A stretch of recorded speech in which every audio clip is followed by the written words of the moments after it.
Hello everyone, welcome back to Latent Academy. आज हम बात करेंगे एक ऐसे इंटरेस्टिंग टॉपिक के बारे में जो प्लांट्स की ग्रोथ, डेवलपमेंट और रिस्पॉन्स को कंट्रोल करता है।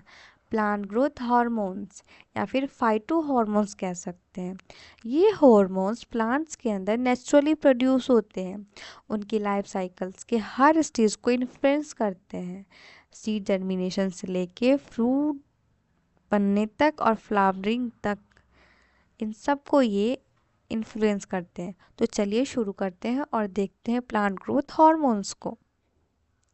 Plant growth hormones, also known as phytochromes, are crucial in regulating plant growth and development.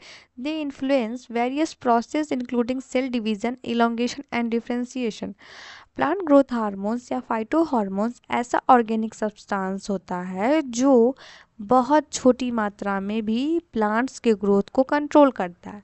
ये सेल के डिवीजन, इलोंगेशन, डिफरेंशिएशन, फ्रूटिंग और एजिंग जैसे प्रोसेस को भी रेगुलेट करता है।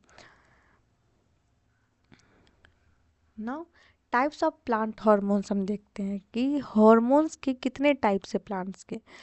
देखो, सबसे पहले यहाँ पे हम बात करते हैं प्लांट ग्रोथ हार्मोन। तो सबसे पहले जानते हैं कि दो कैटेगरी में प्लांट ग्रोथ हार्मोन्स होता है, टाइप्स और कैटेगरी में डिफरेंशिएशन है। आप समझने की कोशिश करिएगा। कैटेगरी में अगर हम बात करते हैं इसलिए क्योंकि एक होता है ग्रोथ प्रमोटर और एक होता है ग्रोथ इनहिबिटर। ग्रोथ प्रमोटर जो होता है, जैसे कि उसके अंदर आते हैं ऑक्सिन्स, जिबरलिन्स, साइटोकाइनिन, ये सब जो होते हैं वो ग्रोथ को प्रमोट करते हैं, इसलिए उसको हम ग्रोथ प्रमोटर कहते हैं। और इनहिबिटर एक तरह से किसी के ग्रोथ को रोकते हैं, इसलिए उसको हम ग्रोथ इनहिबिटर करते हैं। उसके अंदर एब्सिसिक एसिड और इथिलीन आता है। अब हम एक एक करके इन सभी को अच्छे से समझते हैं डिटेल में। Auxins are primarily involved in cell elongation, differentiation, promoting root development and responding to light. Auxin जो होता है वो सेल इलोंगेशन, डिफरेंशिएशन और रूट को प्रमोट करने के लिए रिस्पॉन्सिबल होता है। नेक्स्ट है gibberellin. Gibberellin stimulates stem elongation, seed germination and flowering, playing a vital role in agriculture productivity. Gibberellin जो है वो स्टीम के इलोंगेशन के लिए, सीड को जर्मिनेट कराने के लिए और फ्लावरिंग के लिए इम्पॉर्टेंट है। साइटोकाइनिन जो cytokinin promote cell division and delay leaf senescence, crucial for extending the shelf life of vegetable and fruits. Cytokinin जो है वो सेल डिवीजन के लिए बहुत ज़्यादा रिस्पॉन्सिबल होता है और ये पेड़ से पत्तों को गिरने के लिए भी रिस्पॉन्सिबल होता है।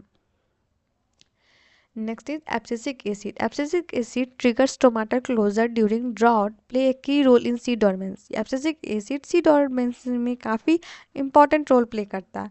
Ethylene. Ethylene is involved in fruit ripening and stress response essential for improving crop yields.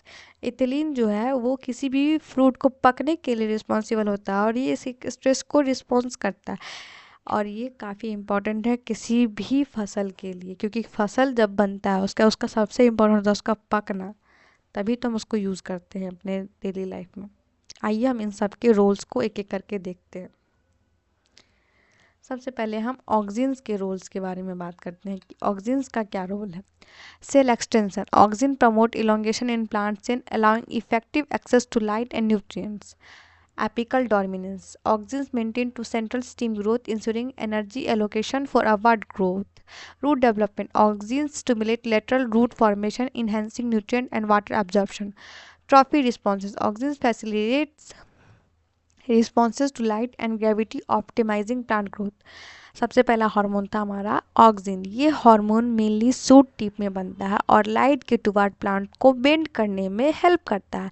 इस प्रोसेस को कहते हैं phototropism. Auxin cell elongation promote करता है। इसके यूजेस में आते हैं रूट इनिशिएशन और फूड डेवलपमेंट के लिए।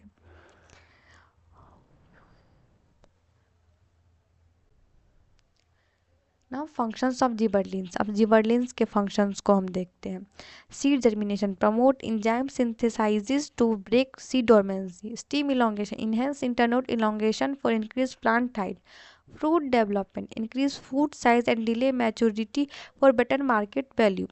Flowering induction trigger synchronise flowering इन सर्टेन प्लांट स्पेसीज। जिबरलिंस होता है वो एक अगला ग्रोथ प्रमोटर हार्मोन्स है जिबरलिंस। ये मेनली स्टीम इलोंगेशन और सीड जर्मिनेशन में इम्पॉर्टेंट रोल प्ले करता है। ये ड्वार्फ प्लांट्स को टॉल बना देता है और इंक्रीज कर देता है उसका इंटरनोड की लेंथ को।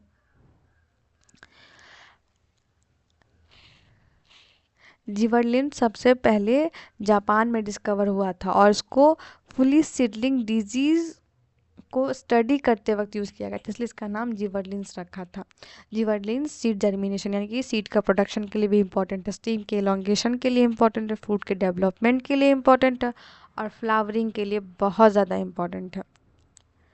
नाउ साइटोकाइनिन्स का फंक्शन देखते हैं। Cell division, cytokinin promote cell division supporting DNA synthesis and cytokinesis. Nutrient mobilization, they facilitate nutrient transport, enhance growth in young leaves and roots. Leaf synthesis delay, cytokinins delay leaf phasing, boosting photosynthetic capacity and productivity. Interaction with auxin, they work with auxin to regulate growth process like apical dominance. Cytokinin mainly root tip में बनता है और ये promote करता है cell division. ये leaf sense यानी कि पतझड़ को डिले करता है, यानी कि पत्तों को जल्दी गिरने नहीं देता है। साइटोकाइनिन ऑक्सिन्स के साथ मिलकर टिश्यू कल्चर में काम करता है और ये इसको टिश्यू कल्चर टेक्निक में हम बैलेंस रेशियो में अगर ऑक्सिन और साइटोकाइनिन का यूज़ करते हैं तो कैलस का सूट या फिर रूट में डेवलपमेंट करता है। तो सबसे पहले सेल डिवीज़न में ये इंपॉर्टेंट हुआ। सेल डिवीज़न जैसे कि डीएनए का सिंथेसिस करना या फिर साइटोकाइनेसिस करना, उसके अंदर भी ये इंपॉर्टेंट रोल प्ले करता है। न्यूट्रिएंट मोबिलाइजेशन, ये भी हम देखें यहाँ पे लीफ सेंसस पतझड़ को रोकना और ऑक्सीजन के साथ इंटरेक्ट करता है तो एपिकल डोमिनेंस को रिप्रेजेंट करता है। नाउ एब्सिसिक एसिड, इसके बारे में देखते हैं। Abscisic acid is a stress hormone.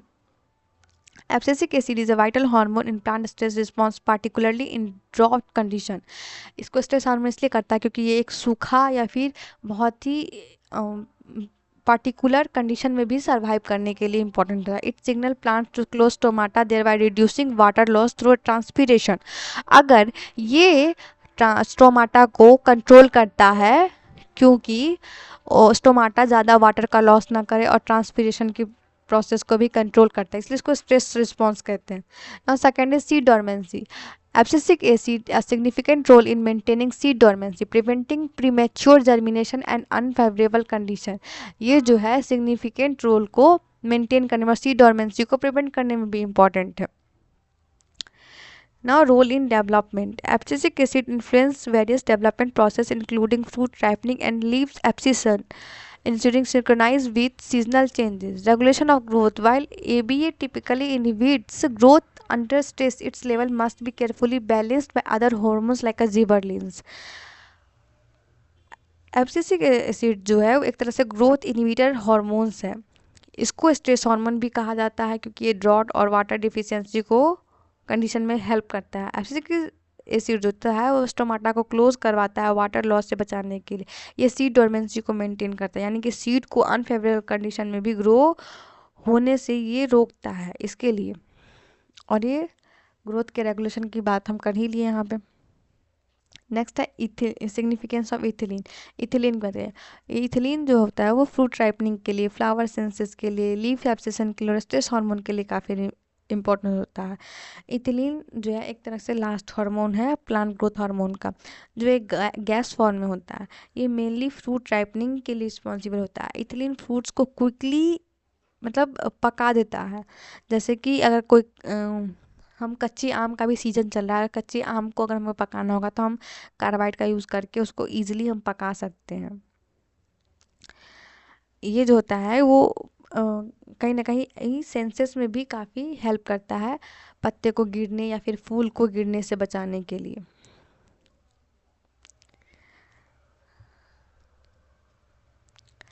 Practical application of plant growth hormone, agriculture management, manipulative growth and reproductive process enhance crop yielding. Agriculture management में सारे हार्मोन इसलिए रिस्पॉन्सिबल रहते हैं कि अगर इसका ग्रोथ प्रॉपर वे में होता है तो क्रॉप यील्ड काफ़ी अच्छा होता है, यानी कि खेती काफ़ी अच्छी होती है। Tissue culture technique, replicating plant under control condition for successful propagation. अगर ये ग्रोथ हार्मोन टिश्यू कल्चर में तो मेनली ऑक्सीजन और साइटोकाइनिन का रोल है, तो अगर टिश्यू कल्चर में ये अच्छे से रिप्रेजेंट होता है तो एक सक्सेसफुल प्रोपगेशन हो सकता है। एक किसी भी दो तरह के प्लांट्स को कंबाइन करके एक हाइब्रिड फॉर्मेशन हो सकता है, तो ये भी एक बहुत अच्छा है। Post harvest technology enhance self life and quality of produce through hormone regulation. अगर हम उसके सेल्फ लाइफ को इन्हेंस कर लेते हैं, उसको क्वालिटी को इन्हेंस कर लेते हैं हार्मोन के रेगुलेशन से, तो ये काफ़ी अच्छा रहेगा पोस्ट हार्वेस्टिंग के लिए। और हमें अपने क्रॉप को इम्प्रूव करने के लिए भी इन सारे हार्मोन्स को यूज़ करना बहुत ही इम्पोर्टेंट है और अच्छा भी है कहीं ना कहीं। फ्यूचर इसके पर्सपेक्टिव्स देखते हैं। Hormone research development ongoing research in plant growth hormones focused on understanding their complex signalling pathway and interaction. ये जो होता है प्लांट ग्रोथ हार्मोन जो होता है वो काफ़ी फोकस्ड और अंडरस्टैंडिंग है। क्यों? क्योंकि ये एक इंटरेक्शन को प्रमोट कर सकता है। सस्टेनेबल एग्रीकल्चर है उस चीज़ को प्रमोट कर सकता है। बायोटेक्नोलॉजी के फील्ड में या फिर पब्लिक अवेयरनेस और एजुकेशन के फील्ड में प्रमोट कर सकता है। तो अगर इसको हम बहुत ही अच्छे से यूज़ करें और समझें और लोगों को समझाने की कोशिश करें तो ये फ्यूचर पर्सपेक्टिव से ग्रोथ हार्मोन जो है वो प्लांट्स के लिए रिस्पॉन्सिबल भी है और एक अच्छे प्रोडक्शन के लिए जिम्मेदार भी है।